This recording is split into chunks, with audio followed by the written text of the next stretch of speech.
ملګرو سلامونه مې واخلئ. زه اسرار اتل یم. په پېښور کې شتون لرم. په پېښور پوهنتون کې شتون لرم. نن 21 فروری ده د کال 2019.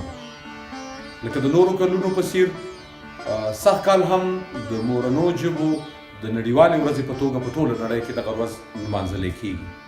خلک بېلابېل فعالیتونه کوي او د خپلو مورنو ژبو سره د مینې اظهار کوي او هغې کې د شوي کار، هغې کې د خپلو اتلانو، هغې کې د خپلو تاریخونو، هغې کې د خپلو ټولو ښو بدو ذکر کوي او د ژبې سره د مینې څرګندونه کوي.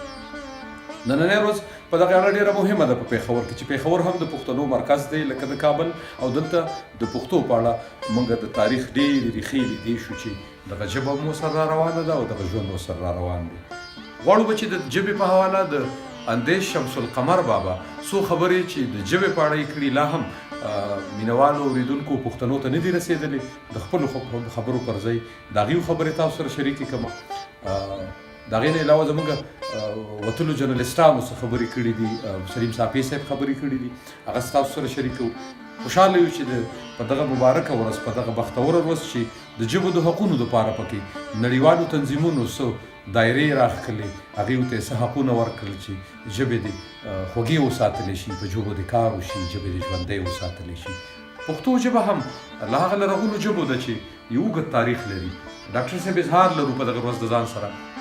زه په نن ورځ په پېښور پوهنتون کې د دې پیغام، هغه ټولې ستونزې د دې مخې ته ږدمه چې پښتو ته دي او پښتنو ته دي. په دغه ورځ څه راته وایي د کتاب، د نصاب، د کلتور، د حجرې، هغه ټول څیزونه چې پښتانه ورسره نن کړمن دي ولې دي. ستا ژبه غریبه نه ده په معنا، په ټکو باندې، په ګرامر باندې، په بل څه باندې، په بل څه باندې، په بل څه باندې. نو په داسې حال کې دا بله ژبه ویل خو دا خو دغه ده، دا خو ډېره بده خبره ده، د بېننګۍ کار دی. دا ولې اخر دی کوم دی نو خبره څه ده، کمې څه دی، څه چل دی چې پر دا ژبه وایي. بله خبره پکې دا ده چې په واضح ډول باندې زما په لاس او پښو کې زنځیرونه نشته، هتکړه دولنه نشته، تړلې نه پوهېږې که نه. خو د ژبې غلامي چې کومه ده نو دا بدترینه غلامي ده. غلام چې کوم دی، غلام دا د ژبې په زور باندې چې کوم دی نو دغه غلام شوی دی او دا ژبه ازادۍ هم. د علم په لار کې خبره دا ده چې بنیادي چې زه چاته څه ښیم دی په دې باندې پوه شي، دی په دې باندې ورسي او د دې د وینا چې کوم سټایل دی یا موږ ورته دغه وایو د ویلو طریقه طریقه ده، هغه ده چې په هغه طریقه باندې د دې ګرامر دی په هغې باندې برابر ده. نو هله به دا سړی په دې ژبه باندې په دې مطلب باندې پوهېږي او دا پیغام به ته هله صحیح رسي. بله خبره پکې دا ده چې زمونږ خو دا مسله ده دا چې د ژبه خو نه ورکوي هغې داسې حال کې ده چې لکه پکار ده چې د تعلیم ژبه وي، د دفتر ژبه وي. اوس پکې تر دې حده پورې ده چې کم سکولونه دي دلته کې د نوې طرز دا سکولونه د انګریزۍ د هر چا کوراو کړي دي. هر ځای کې په دې کې ته یقین وکړه چې په سکول کې دننه وړوکې منع دی چې دی به په پښتو کې خبرې نه کوي، کتاب وایي. یعنې کم از کم دا باچا خانچوی چې چاته کومه خپله ژبه سپکه وي، دا سپکول خو نه دي پکار که نه، خپله مورنۍ ژبه ده او دا خو سپکول دي. پکار خو دی چې ته د هغې نه فایده واخلې. د ژبې خپل یو ساینټیفیک نظام دی، یو معاشرتي او سماجي پس منظر دی. نو حمزه بابا وایي چې د بل ژبه زده کول کو لوی کمال دی، خپله ژبه هېرول بې کمالي ده. نو ټولې ژبې محترمې دي ځکه چې د انسانانو ژبې دي او د محبتونو ژبې دي، د رابطې ژبې دي، د شعور نه را پیدا شوي ژبې دي. د انسان د تهذیبي سفر سره وده موندونکې ژبې دي. خو پښتو ژبه د فطرت ته ډېره زیاته نږدې ده. او بعض روایات خدا وایي چې د آدم علیه السلام ژبه هم چې کله دې دنیا ته راغی نو هغه پښتو وه. اوس د دې تاریخي ثبوتونه نشته، خو په نفسیاتي اعتبار سره د دې ګڼ ثبوتونه او دلیلونه موجود دي. ځکه چې د آدم علیه السلام کوم ړومبني مشقونه دي او کوم ړومبني تعلیمات دي، کوم چې ازلي فطرتونه دي، نو هغه په پښتو ژبه کې موجود دي. اوس هم د ظلم خلاف پکې ریاکشن دی، ریاکټ کوي فوراً. د محبت ته هرکلی وي، حق پرستی را پکې.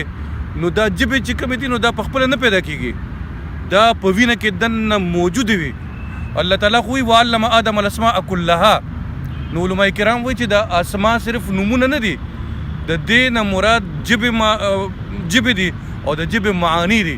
نو په هغې ټولو ژبو کې پښتو ژبه هم شامله وه. او پښتو ژبه چونکې ډېره نیغ په نیغه ده، په هغې کې د مینې ګنجایش خو پکې شته، خو د بې انصافۍ ګنجایش پکې نشته. نو په دې اعتبار سره زمونږ ژبه ډېره زیاته محترمه ده. مونږ تقابل نه کوو، او تقابل هم کو نو د دنیا په لویو ژبو کې د پښتو شمار کېدی شي. او نن سبا چې کومه د بېغوري ده، نو بس دا د خوب یو کیفیت دی. دې ته زه مستقل نه ویم، داسې حوالې به را پیدا شي، داسې مونږ ته سټرایک ویو، هغه به وشي چې دا خوبونه به ختم شي او تعبیرونه به مخې ته راشي.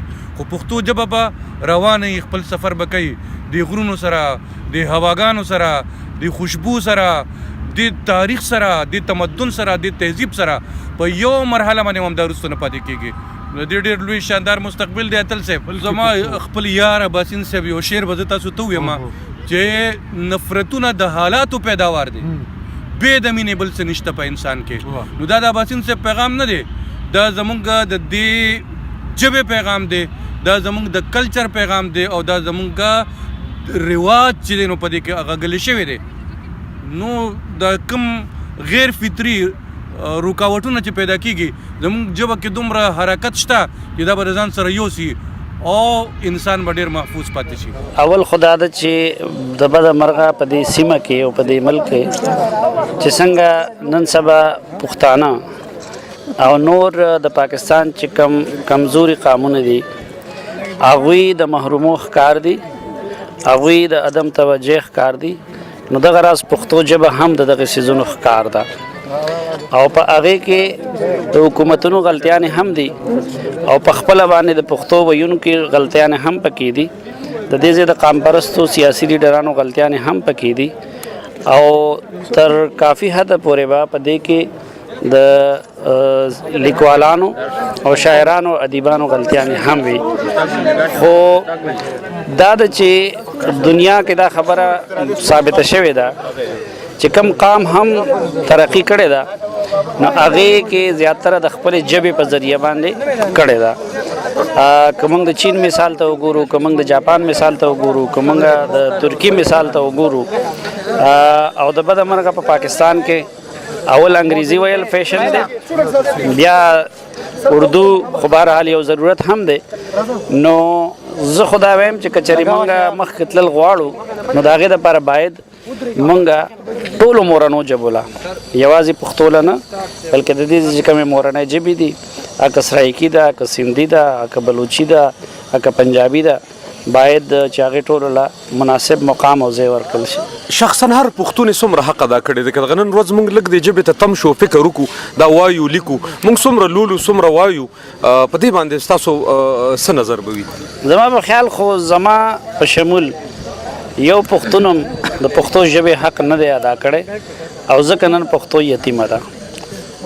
چا په ډېر ظلم کړی دی، چا په کم ظلم کړی دی، خو حق چا هم نه دی ادا کړی. دا روز به دغسې هر کال لمانځو، د شعرونه به لیکو، کالمونه به لیکو، خبره به دغسې روانه وي. څه په کار زما په خیال صرف په ورځ لمانځلو هم کار نه کېږي، او که صرف په شعرونو باندې کېده نو تر اوسه پورې زموږ شاعرانو د پښتو ژبې باره کې څومره شعرونه لیکلي دي، نو شاید چې دومره به د پښتون قام په باب باندې هم نه لیکلي، نو تر اوسه پورې به شوی وی. خو هغه هم په خپله باندې زمونږ یو شاعر رحمت شاه ساحل صاحب چې څنګه وایي چې ځکه د همه دنیا خوړلی وخت په وخت یمه ښکلی یمه خوږ یمه ترسکون یمه پښتون یمه.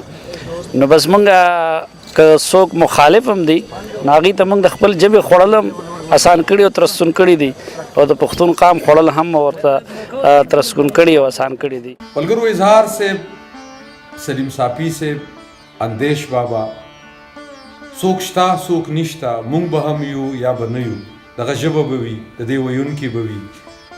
څه څیزونو ته زموږ فکر اړی چې باید دې ژبې ته پام وکړو، دا ژبه ښکلې کړو، دا ژبه خوږه کړو، د یو بل سره پکې رابطې وکړو، خوږې رابطې، د تاریخ رابطې، د کلتور رابطې، څنګه چې ډاکټر صاحب وي د دود رابطې، د عقیدو رابطې. موږ به انشاءالله د ژبې دغه سفر، د پښتون ولس سفر، د پښتو سفر، د هنر سفر، د ژوند سفر، دا به د رپورتاج په شان روان وي، لیکو به کوو به او خبر به خورو. زموږ سره اوسئ.